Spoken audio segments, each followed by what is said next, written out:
So, Holmes, it's been a difficult case. Yes, Watson, but now I feel the game, far from being a foot, is a leg. Oh, no, never mind, just a little sleuth humour. We gumshoes spend so much time with our noses to the ground, I'm surprised I don't have tyre prints on the back of my neck. So, a hard one then. Pardon? The case, Holmes, the case. What about it? Open and shut, was it? I would that it was, my dear Watson, but to my great and personal misfortune, it was not. Why? Pray tell me, dear Holmes. Burden yourself not with this tale of tragedy and woe. Discourse yourself upon your trial of tribulation, and engage in a discourse of narrative. How did it affect you so? I worry about you sometimes, I really do, to be fair. Why did it not being an open and shut case cause you such a problem? I couldn't get my sandwiches out. I see.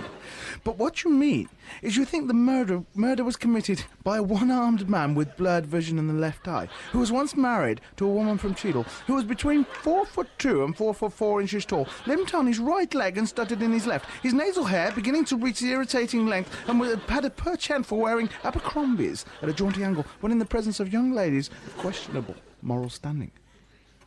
No, that's not what I meant. So, a large man then, who was light on his feet, possibly wearing mules and a green smoking jacket. He had an Italian mousetrap contained within his left breast pocket, and in the right, a peshwari naam, left over from the 443rd meeting of the Guild of Merchant Seamen. Oddly, no. Ah, possibly then. A thin, tall man in his late 30s who liked rail travel but hated Parmesan cheese with a vengeance. He collected bus tickets from the greater metropolitan area and owned a formidable collection of spent matches. He lived alone with his mother and spent Wednesday afternoons enjoying the quiet serenity of laying prostrate under the builder from Milton Keynes. Did he? No, not that either. No. So, that just means one thing, Holmes. You must mean that the murderer was a tall man who gave the misleading appearance of being incredibly short. He had a full head of shocking red hair concealing his baldness. He was a dainty, waif-like man who turned the scales at 35 stone, a confirmed vegetarian who had a weakness for catering-size steak and kidney pies and fully clothed naked women. No.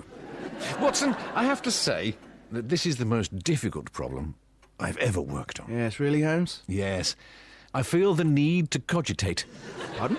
Oh, yes. You can't beat a good codge. Watson, pass me my pipe. Here, Holmes. I meant the one that I smoke, but no matter. Watson, pass me my deer stalker. Here, Holmes. Watson, pass me my slippers. Yes, here, Holmes. Watson, pass me a fiver. Eh? It's worth a try. Yes, definitely the hardest case I've ever worked on. So, what's the problem then, Holmes? I've definitely forgotten my PIN number. It's that spark of fun that makes you number one. And when the whole wide world can see, we're okay 'cause we've got you and me. Yeah, we're okay 'cause we